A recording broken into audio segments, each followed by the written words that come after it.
Hey guys, as some of you fans of the RPG genre may have noticed, Dragon's Dogma was released yesterday.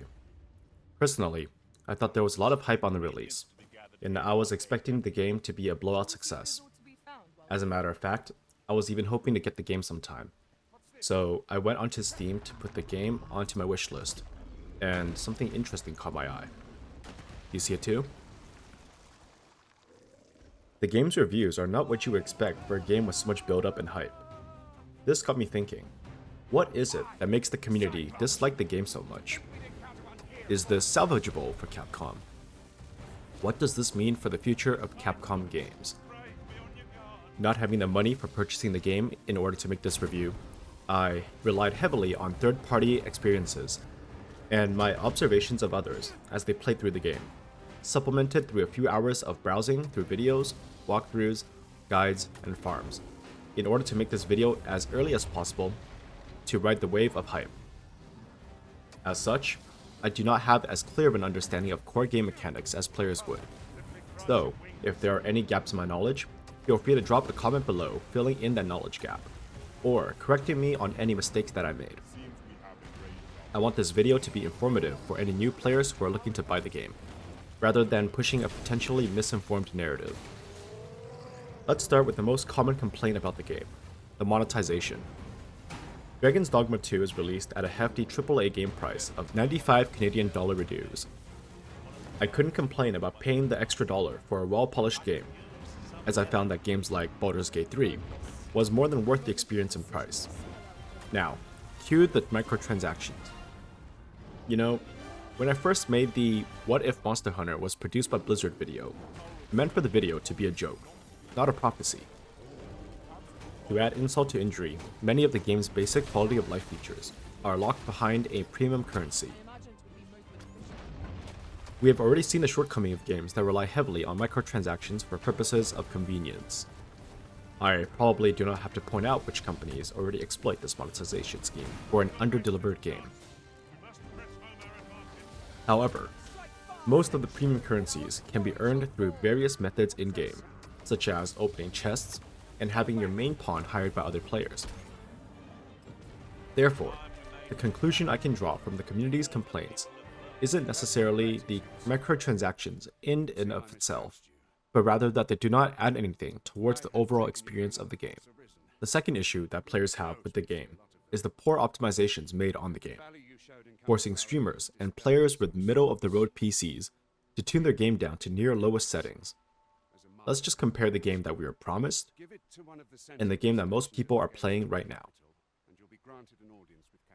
Reading from this one review, we have, I did not expect the game to barely push 40 FPS in the wilderness at minimum settings with DLSS on ultra performance.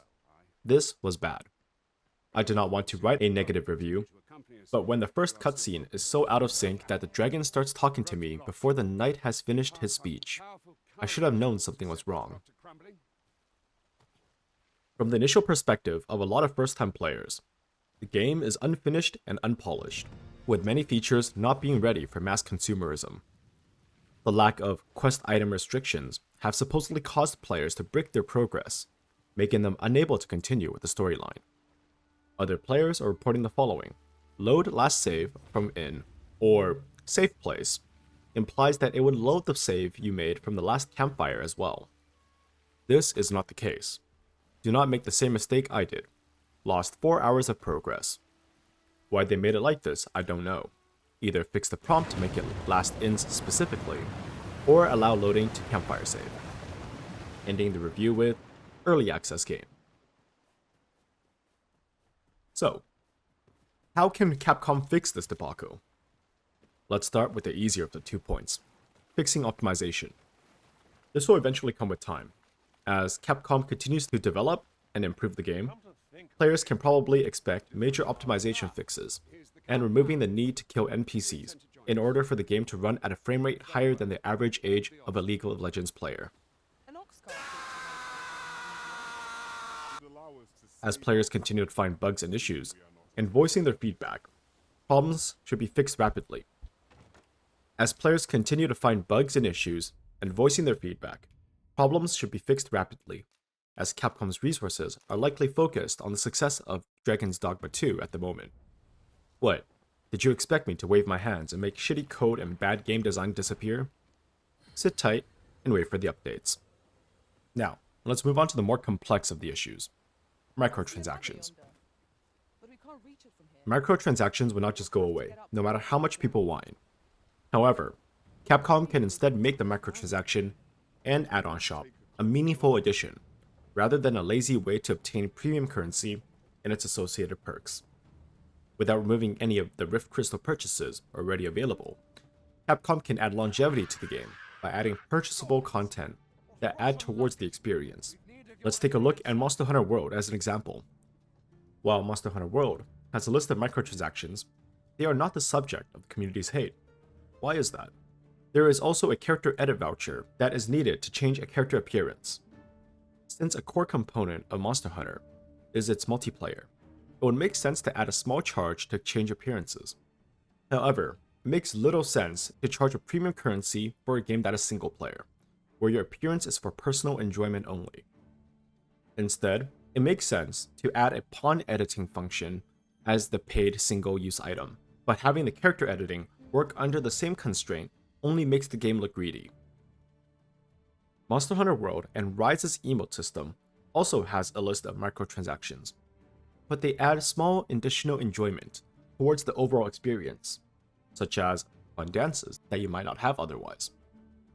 Adding small, interesting weapon cosmetics or cosmetic features to your character will be a great way and welcome way to have optional microtransactions.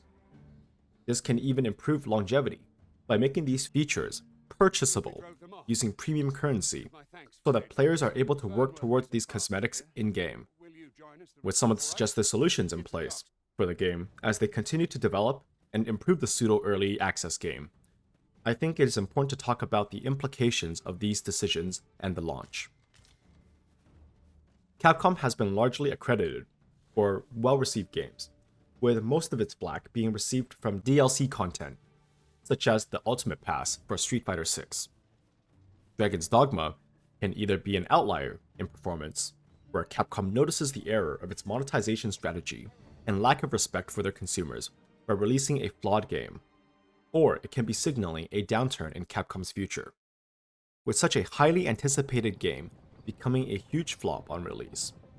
It isn't far-fetched to say that the upcoming title releases, such as the Monster Hunter Wilds release, will be under much scrutiny from the community to determine Capcom's legacy for the upcoming year, with games such as Helldivers 2 and Baldur's Gate 3 setting unprecedented successes in their own respective genres.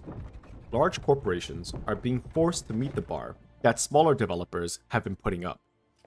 The Monster Hunter community, both from Monster Hunter World and Monster Hunter Rise, are looking forward to seeing what the Monster Hunter Wilds will bring with cautious optimism following the release of Dragon's Dogma 2. In other words, we are huffing some gigacopium and praying that the developers and sales teams of Dragon's Dogma 2 have not laid a hand on Monster Hunter Wilds. To Capcom, this launch should serve as a valuable lesson and wake-up call. Games that are seen as lazy and greedy to the gaming community will only serve to tarnish the reputation of larger developers. By putting emphasis on making the game come first, rather than the sales, success will follow by building up a long-term returning consumer base that will reliably put their money and time into playing the games that everyone can enjoy. So, what do you think about Dragon's Dogma 2? Let me know how you're enjoying the game, and I hope to see you all next time.